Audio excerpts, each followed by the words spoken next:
Coming up on Currently, Art Bukowski and Beth Milligan are here sharing stories about new developments in Kingsley and the west side of Traverse City. Plus, Beth has the latest news on a proposed boat launch for Kelly Park.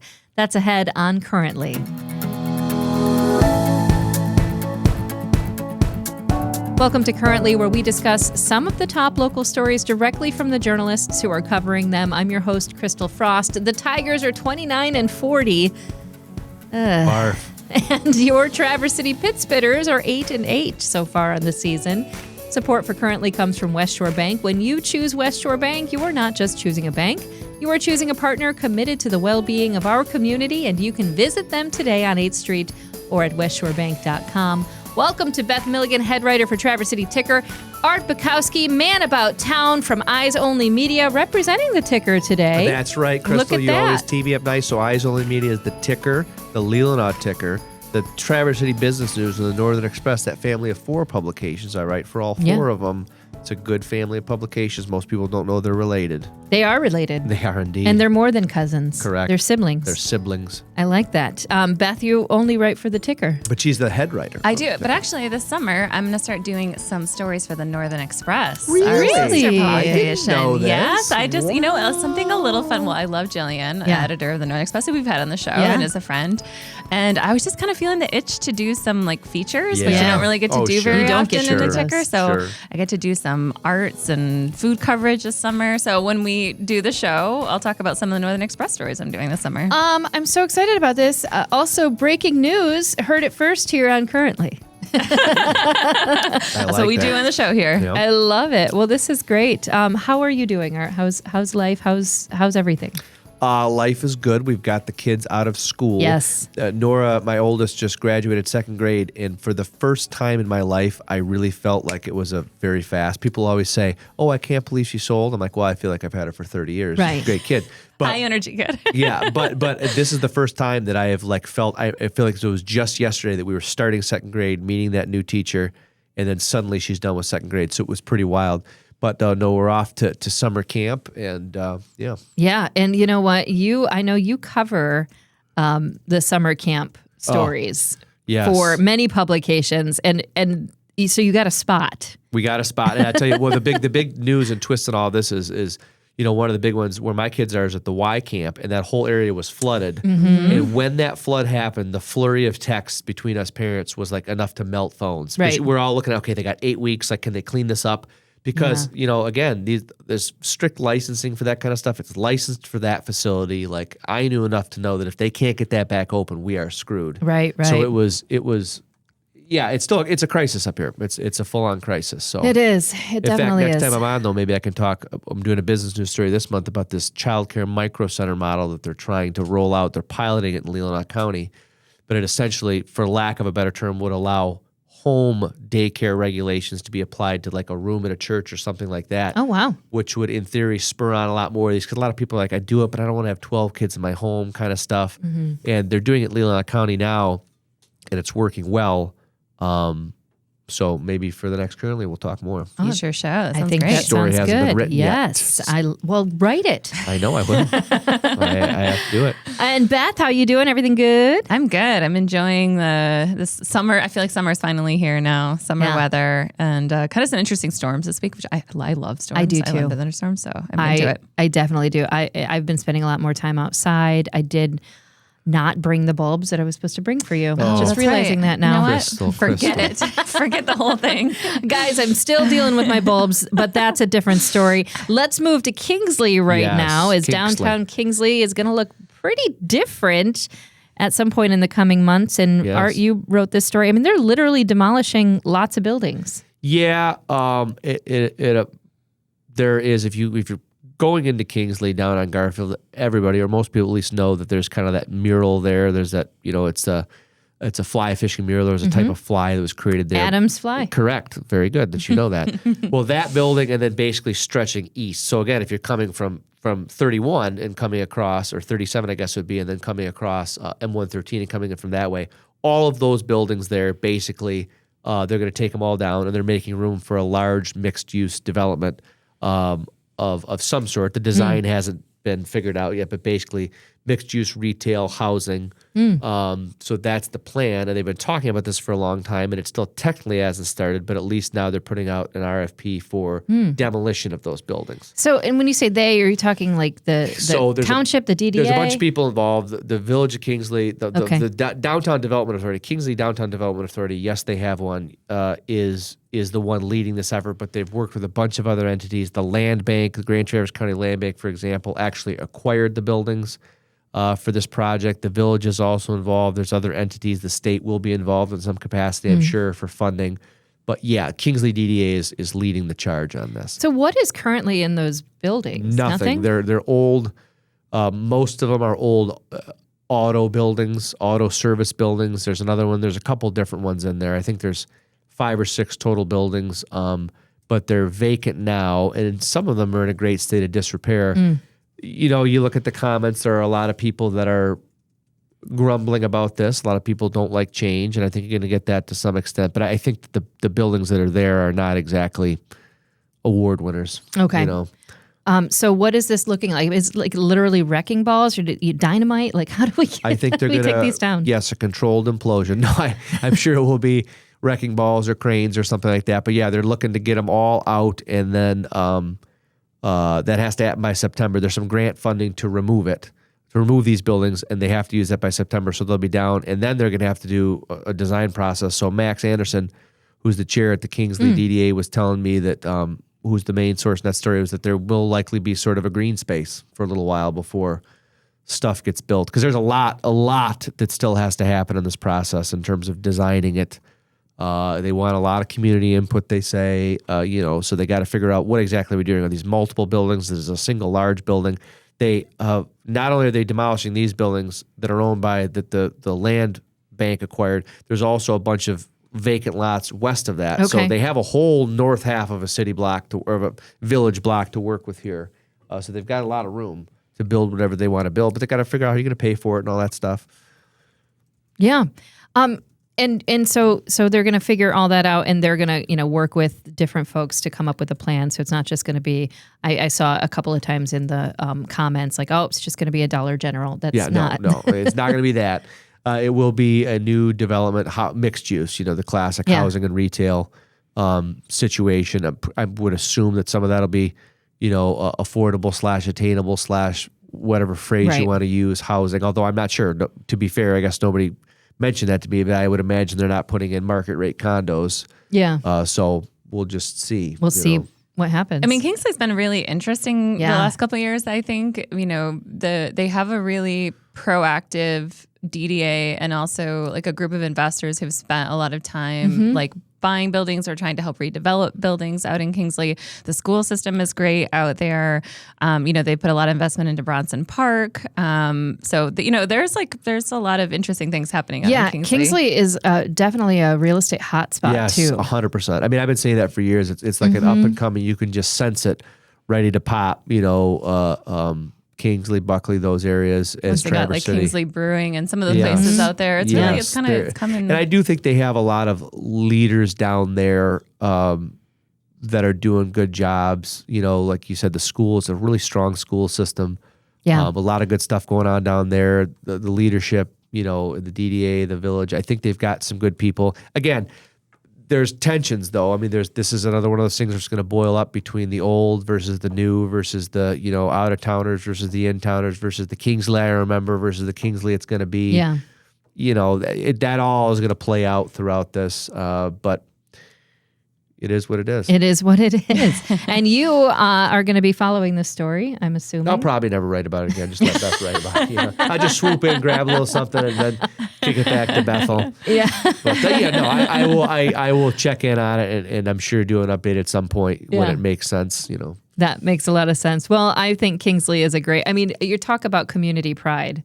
That community has so much pride, and it's almost like it's necessary that you become a lover of all things stag when you are in the Kingsley school system, and everybody's got the orange and black, and it is a pretty tight knit community in that way. There's a lot of that local pride, and there is a sense of cohesiveness in Kingsley that I have picked up on across my many years of reporting various stories down that way. They also have that rock place, that community the rock center, which is just a really cool spot. And Diane's doing a good job down there. It's just it's a neat community. It definitely is. So we'll keep you up to date on that and definitely have Art come back with that. When we come back, Beth has an update on a proposed boat launch for Kelly Park, plus a duplex development, or maybe it's going to be a duplex development. TBD. And we will talk about that in just a few. But right now, a word for our lead supporter, West Shore Bank. If you're looking for a checking account that does more for you, West Shore Bank is where you need to be. They've introduced new checking options designed to fit the way you live and the way you spend. It's called high yield checking from Shoreline. It's where your money has the opportunity to work harder, earning more value just by using your account the way you already do. I want my money to work for me. That's what I always say.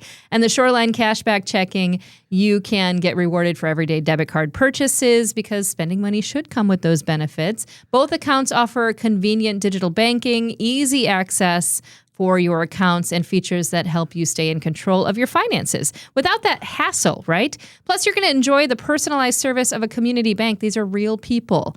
They are here in our community, and they've been here for generations.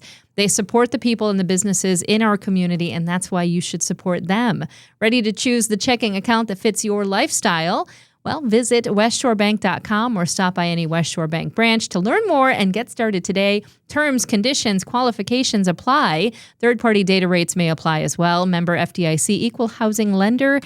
And we're going to go to the boat launch. Yes. Well, it could be a boat launch, right? Yes, it's in the works. So this is out on Old Mission Peninsula in Peninsula Township. There has been a discussion out there for many years about a boat launch on the northern end of the peninsula. There was a boat launch for a long time at Hazarat Beach. Yeah. That launch was destroyed in a storm in 2019. There had already been discussions happening at the time, even before it was destroyed, about whether Hazarat was the right location to have a boat launch. It's a very popular swim area. There's not actually for Old Mission, as someone who lives on Old Mission, for Old Mission being a peninsula, it doesn't actually have as much like publicly accessible shoreline as you would think. The swimming areas are very few and far between out there, but Hazarat is a really popular one. And as it has grown in popularity over the years, there have become an increasing number of conflicts between the boaters at the boat launch. It's a very small beachfront. So in the summer, at a peak day, you'll see not only cars parked everywhere all along the roadway and kids running back and forth across the road. You just have to drive very carefully in that area when you go there in the summer.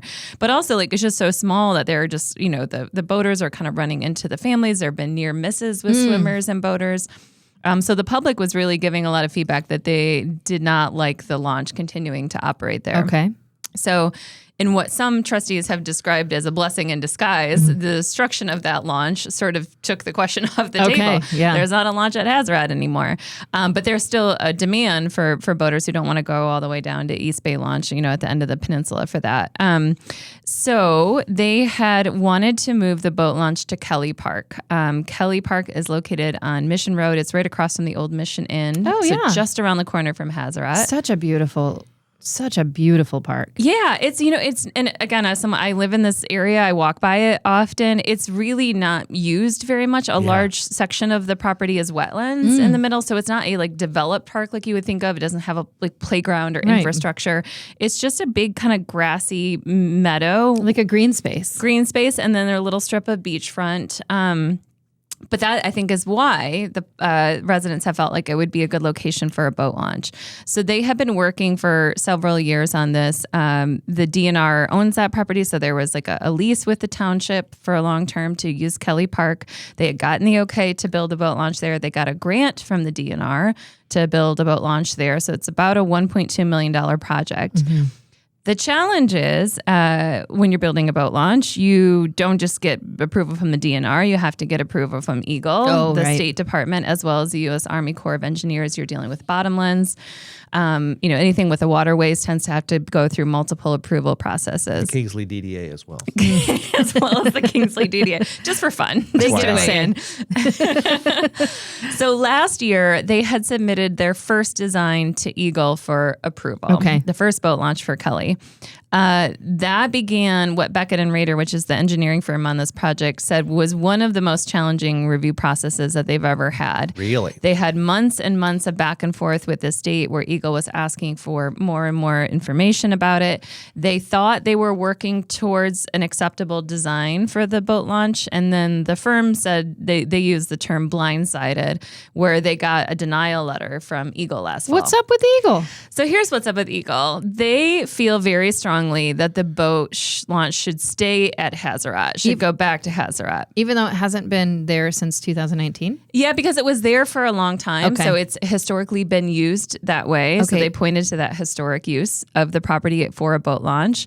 Beckett and Rader, on the township's behalf, did argue very strenuously about this being a family beach, about the conflicts that have arisen there. When the launch was destroyed previously, the township had, public hearings to get input on where the launch should go if it was rebuilt.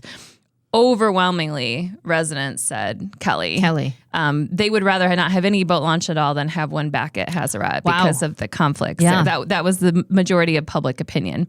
So eventually, the kind of compromise that Eagle said is they would consider a launch at Kelly only if the impacts on the natural environment there are no more than what would be required at Hazarat if they rebuilt the launch at Hazarat. That doesn't seem fair. So they had to minimize the impacts at Kelly to both the wetlands and the bottomlands, so they would be no more disruptive than it would be to build at Hazarat. Okay. The challenge is Kelly, as we were talking about, has a lot of wetlands on his property. These are not the kind of environmentally pristine wetlands we normally think of that we want to protect. They have been impacted in the past. They're pretty fragmented. They had been evaluated and deemed not high quality. So originally the launch that they have was going to be on the north side of the property. It's where the water is deeper. You could get bigger boats in there. Because of the wetland impacts now, they have to shift the launch a little bit to the south. It's shallower. Oh. Which means as big a boats can't get in, it'll be more smaller, medium-sized boats. And also, then you run into a conflict where the DNR requires a boat launch to be a certain depth. It can't be too shallow. What? So they're kind of between a rock and a hard place of trying to please Eagle, trying to please the DNR, and kind of being stuck in the middle. So what they have done is they have approved Beckett and Rader to redesign the launch. Okay. They're paid a little bit more money for that, which will ultimately have some reimbursement from the grant. They are going to try to get this kind of compromise launch that will be a little shallower than they hoped, but the DNR said they would give them some flexibility, and they're hoping that Eagle will approve it. So that's going to have to go through another approval process the next couple months, and we'll see if the state says, okay, looks good. Man, I tell you, I don't know about any of these things. I'm just like, oh yeah, put a boat launch in there. No, put a boat launch on there's it. a lot of things you have to do. Because you have, with bottomlands, you have dredging typically to maintain the boat launch. Yeah. You have sediment that kind of moves back in. So it's very complicated. But for Peninsula Township, they're working through the process. So we'll see what happens. So as you wrote in your story, they're hoping that the second time's a charm. No, that's a little wordplay there just to get that story going. No, I love it. I love it. Sounds like a bunch of statecraft. We're going to move over to your story that is really near and dear to my heart. I live over in this area on the west side. I believe Arthur as well. And I think you live over on the west side too. Yes. And there is a proposed, it's going to be 40 duplexes at the Lone Tree and Harris Roads, right? Yes. Which is already a very, very well-traveled area. Yes. Tell us more. Yeah. So for you guys who kind of live along the Zimmerman corridor, if you were, going up Zimmerman to Long Lake, there's Zimmerman continues a little bit and has like a turnaround that the road commission uses to kind of turn their plows around, but Zimmerman dead ends there on the north side of Zimmerman. Yes, it does. The road commission eventually is working towards extending that to Harris, so Zimmerman would extend all the way to Harris. Oh. But right where Yeah. Zimmerman dead ends now on the north end, this is right where that project area would be. So that's kind of geographically where we're talking about. This is about 20 acres. It's next to the Lone Tree subdivision. There have been multiple projects that have come forward for this property, I think going back to at least 2020 that I've covered. Yeah. There was a neighborhood in 2020 that was approved for it. That would have been a single family home subdivision, and it got approved by the township, but was never built. And then last year, this kind of new concept came forward for a duplex development for the site, different development group. The township board discussed this project on Wednesday, and they had some concerns. And these have been sort of some recurring concerns with this site overall. One is the connection to Lone Tree neighborhood next door. So when Lone Tree was built out, the township had conditional approvals attached to it that said, in the future, we figure this land next to it's going to be developed at some point. Right. That has to, Lone Tree has to connect to whatever development comes in the future. So this is very common in the township. There are requirements. Same thing we talked on the show about sidewalk requirements before, like at the Cherryland Center. They will allow a property to be built. They want to have sidewalks. They want to have roads connect to each other. The connectivity is good for everything from emergency services to residents to alleviating like traffic flows. They want those developments to happen, but they also recognize, well, you don't want to just build a road to nowhere. Sure. Maybe it'll take years or decades for a property to get developed. So you add your little condition in there that says, hey, we're going to allow you to go ahead, but just flagging in the future, if this neighborhood comes in next door, you got to connect them. It's got to have an easement or something. Got to connect. And so in this case, the developer of this new neighborhood, which is called White Pine Ridge, 40 duplexes, 80 individual units, they pointed out they didn't want the connection, and neither does Lone Tree. Neither does the neighborhood next door. No one they don't want to be connected. They don't want to be connected.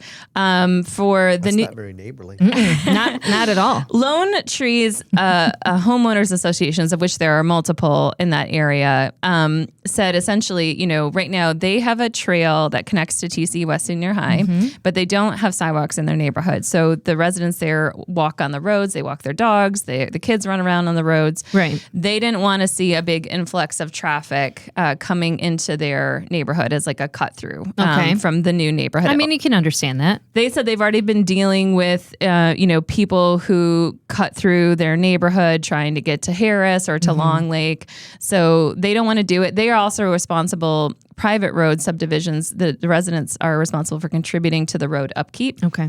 So they're like, if you're going to put a bunch of traffic in our neighborhood, that's going to make our roads wear down faster. We're going to have to pay for that, not White Pine.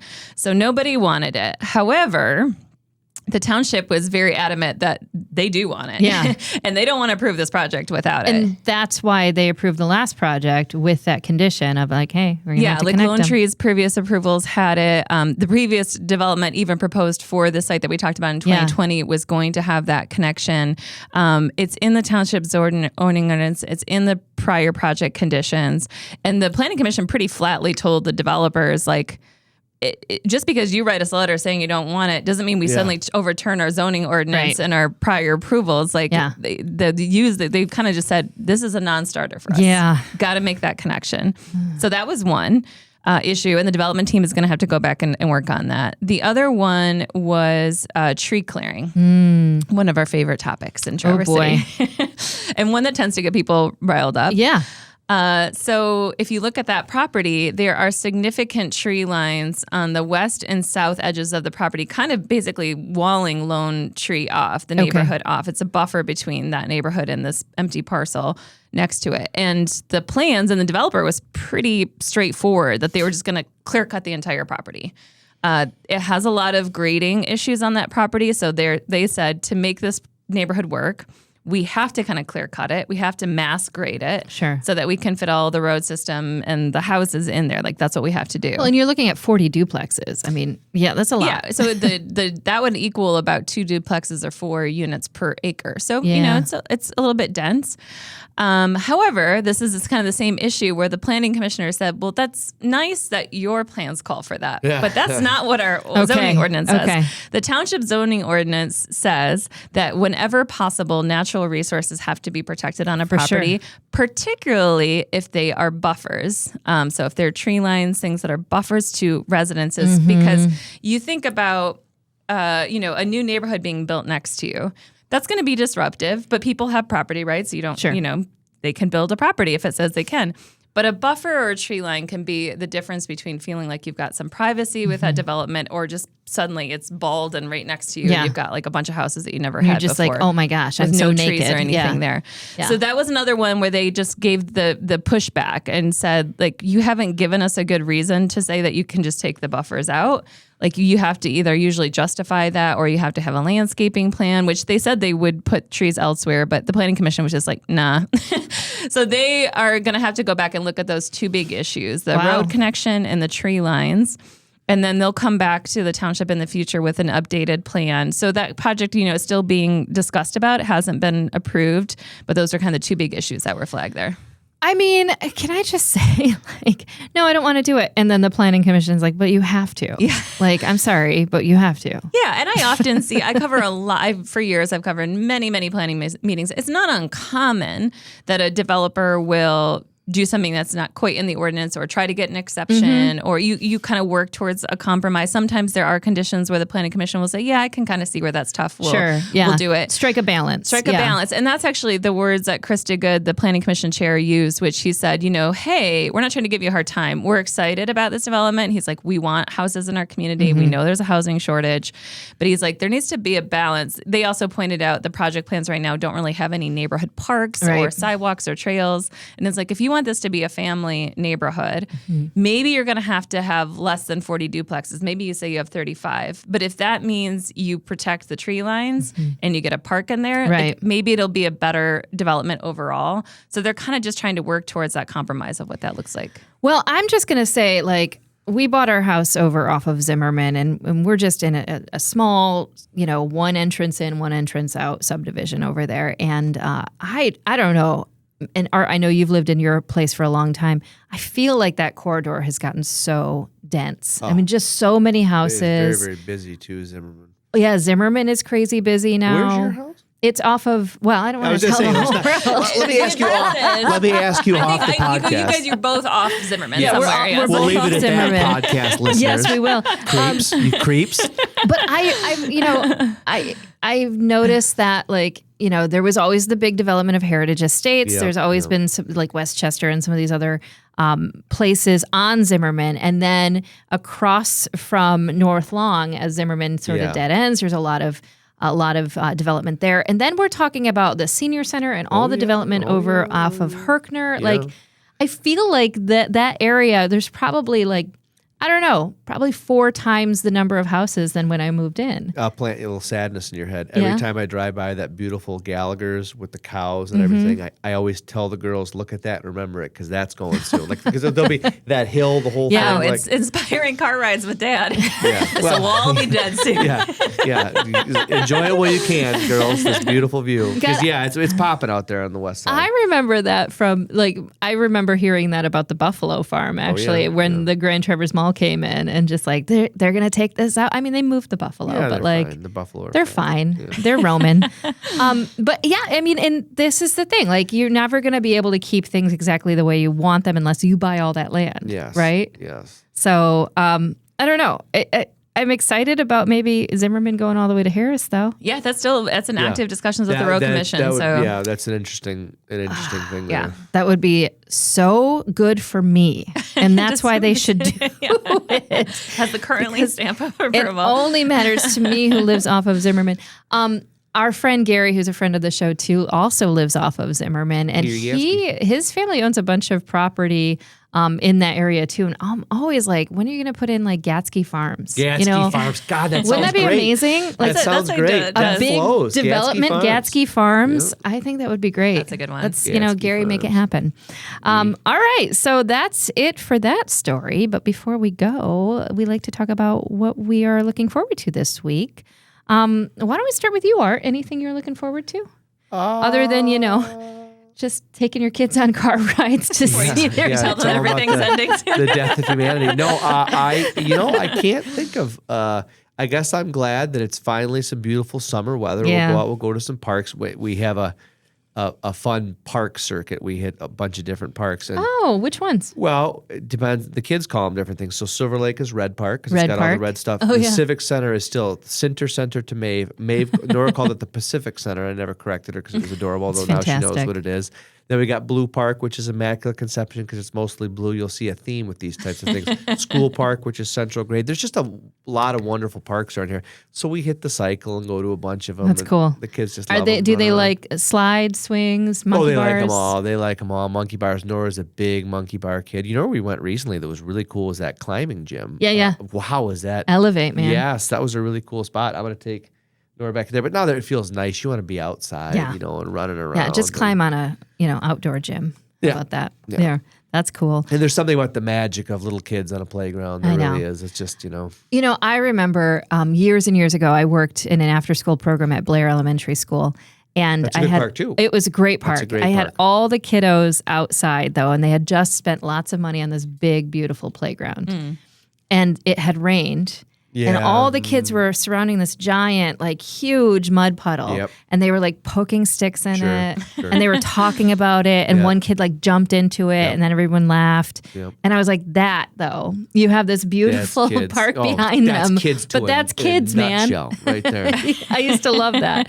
All right, Beth, what are you looking forward to? Well, I want to plug a great show happening at the Bay this weekend on Saturday. Maurice John Vaughn. If you are a blues fan at all, this is incredible. He's going to have some other blues performers with him, but just up the upper echelons of the Chicago blues scene. It'll be an incredible show at the Bay. Tickets are selling fast, but we still have some available. And then also on Saturday night at that show, this is our final spring concert in our Live at the Bay series. At that show, we're going to be announcing our fall lineup. Nice. And we got some really great artists on deck this fall. So if you come to the show, you kind of get to hear about it first on Saturday. At thebaytheater.org. Those are where the tickets are at. We should have them write a blues song about all of the farmland that's going away for art. We should, just for art. And also, I just want to plug, because it's summer, that I'm in ice cream mode. And our friend Scott Pearson, of the show, Scott Pearson, who owns a coin slot, which you and I spend maybe half of our life at, brought us some ice cream treats from Super Cone, which just recently reopened for the summer, which is attached to Coin Slot. I love how that place looks. It looks so so super rad. cool. It's got that retro brand, and they have delicious concrete mixers and cones. And I know they've been playing with some Dole flavors and some key lime pie specials. I just tried that the other day. But he brought us some ice cream. So at the end of the show here, as we wrap up, we can try some ice cream. Yes, he did. That's fantastic. Yeah. Where is he? He had to run, I think. He's like Superman. He has 5,000 children. And so he had the kids with him today, I think. I love ice cream of all flavors and all kinds. But I do. My husband has really made me realize how superior the soft serve ice cream is compared to everything else. He has talked about that, and I feel like it's kind of true. I love a soft serve. I like a soft serve, but I feel like there's far more diversity of flavor with hard ice cream. I like the texture and the flavor of a soft serve, but you get a lot more variety with the hard Maybe you're ice cream. showing my inherent laziness, because when my arm hurts when trying to scoop ice cream, then I'm just let me just pour it out of a beautiful little soft serve. And it is nice how it's all nice and twirled. It's all and just twirly. Right, Love that.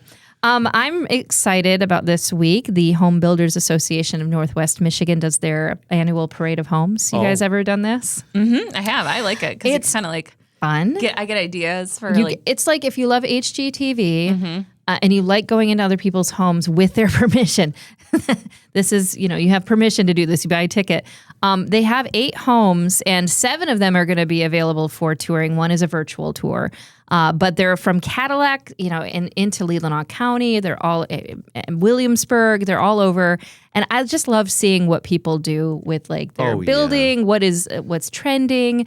A couple of different builders, including Scott Norris Construction and CMB Construction. All these different builders are a part of this, and it's just kind of cool because Will Waldecker Homes be there? I do not believe so. Do they? They do. I just saw Waldecker. That's why you have Waldecker. Okay, there it is. Yeah, Waldecker Homes is one of them. Leelanau Construction, Schultz Construction, Elia Construction. Lots of different homes, and I don't know. I love seeing what people do with their homes and not being creepy about it. No. So yeah, I think it's great. Let me come in. So yeah, you can find out more about that. HB. You got to put those little shoe booties on. Yes. Your little blue booties for your shoes. Yeah, you got to get those little blue booties for your shoes. You actually do. No, I know. They make you do. I'm Beth, it's actually real. You have to do that. You can go to nwmiparadeofhomes.com to buy your tickets and do that in advance. You just purchase the tickets. Then they're going to send you a map So it's legit. Cool. Sounds great. Yeah. Yeah. I'm excited about that too. So I think we're going to be doing that. It is Father's Day next week. Wow. Right? Yeah. Is that real? Coming up. Yes. Man, I don't know. I have a dead dad, so. Cheezo Pete's. That's I forgot about it. I have dead dad. So And happy on that Father's Day note- to everyone. Yes, happy Father's Day to all of you who are living. On that note, thanks to Art and Beth Milligan, Art Bukowski, Beth Milligan, for another great episode of Currently, ending on a fun little sad note there. Sorry about that. Be sure to subscribe to the show on all the platforms at crystalfrost.com. Follow us on social media. Subscribe to Currently with Crystal Frost wherever you get your podcasts. And you can watch the full show on YouTube and Facebook. Currently is a Compass Local podcast. It's produced in Traverse City, Michigan by Pancake Boy Productions. Big thanks to our lead supporter, West Shore Bank. Start saving today at westshorebank.com. What? Ice cream. Oh, yes. Are you Are we kidding still rolling? me? Thanks for bringing Are you ice cream. kidding me? Wow. Holy Yes. smokes, is that hot fudge? Okay, are you going to take a picture of this? Yes. What in the heck? Okay, wait. Okay. Cherry cheesecake concrete, key lime cheesecake concrete, mint Oreo concrete, and then a turtle sundae. Oh, my my gosh. God. This is Can I have the amazing, lime? Scott. It's fast like a Thank cat. you. Melt inside. Ready? Thank you. Can you want to come over here and get a real quick Oh, picture? Yeah, get in the picture. Beth, do you Here we want go. strawberry or you Yeah. want mint Oreo I or you tried want the turtle? I got to be part of. Is that key lime? It's us. It's all the talent. It's all the on-air talent. So hot in here. I got to try it when you guys experienced that one. The other Good. You're going to do, Scott, nice to meet you. Art, by the way, one of Beth's co-workers here. yeah. You're the coin slot proprietor? Very cool. That's good. What is this? Key lime? Key lime. Should we have been like? I haven't actually been talking at all like we're on camera, but okay. This is fun. Ooh, that is. I like just that makes wiggle. me feel jazzy. That wiggle. I feel funny. I feel funny with my Feelings I key haven't felt lime. before. What's that from? Nothing. I don't know.